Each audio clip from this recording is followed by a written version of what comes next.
Storytime with Bob, Part 1, The Adoption. Stardate, sometime in 1968. Bob, the concerned brother, and Norman, the clueless. Names were changed to embarrass the players, or not. Bob was just 10 years old when he had dreamed of how to mess up with his little brother. 4 years younger, that makes him just 6 years old. The reference to the story? Where Dr. Smith from the TV show from the 1960s, Lost in Space, his character was a little fruity and spineless. The locked blue box with a 3-number combination that held important papers and Norman's adoption papers.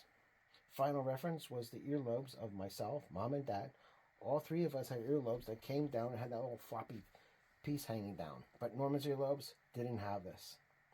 Just went straight to the side of his face. The orphanage that referred to him as the one that we had seen on old-time movies, that the kids were beaten and given some kind of slop to eat, and usually were very dirty, and the clothes were usually very worn and had big holes in them.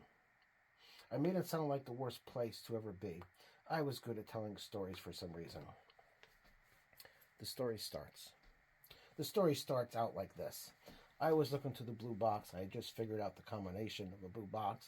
It was the same as the house number. Norman asked what I was doing, as we weren't allowed in the box, which I guessed because it was locked. I told him his adoption papers were there, but he didn't believe me. So I locked the box, and here's the best part.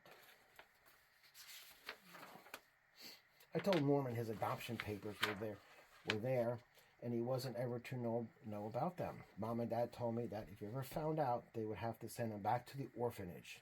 They said they felt sorry for him, as they found him just lying in some garbage, all dirty with sores over his body, and his clothes were worn. Then I informed him that his real dad, Dr. Smith from the TV show Lost in Space, and he had given up on him because he was too busy with his TV show, and his real mom didn't want him anymore. Okay, all right, now he's starting to believe me now.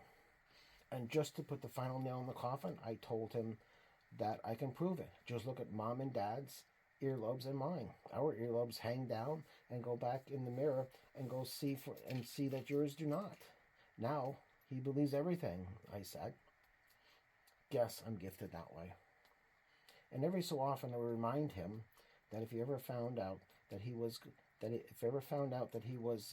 adopted, they would send him back to the orphanage and left there, where it had only gotten worse over time, I told him. So when it was time for me to do my chores of helping around the house, like making my bed, cleaning my room, loading and unloading the dishwasher, mowing the yard, and even raking the leaves, I would remind him, if Mom and Dad ever found out you knew that you were adopted, then he'd be shipped back to the orphanage, and that is a very bad place, and that you have it very good here. So you better do my chores of helping around the house, or else I'll have to tell Mom and Dad. We didn't have to share the TV time and other things like that because I constantly reminded him, and I continue to remind him all the time. Now we jump 6 years later. Yes, 6 years later. We're sitting in a nice restaurant, all dressed up in suits and ties on, just having a great time. Then the nerve of my brother just sits there and suddenly throws his napkin down on the table and almost yells, "I'm tired of this. I don't care if I have to go back to the orphanage." Then, as a surprise to me, Mom and Dad look at me and give me that dirty look from both of them. Thinking quickly, I looked just as surprised and gestured that I didn't know what was going on. Then Mom and Dad messed things up by telling him he's not adopted. And they asked me, "What the hell is wrong with you?" I didn't see a problem.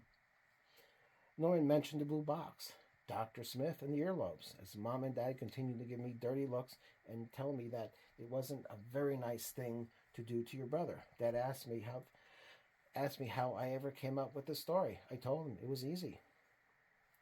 Hope you all enjoyed the story. Storytime with Bob. But wait, there'll be more coming, part 2.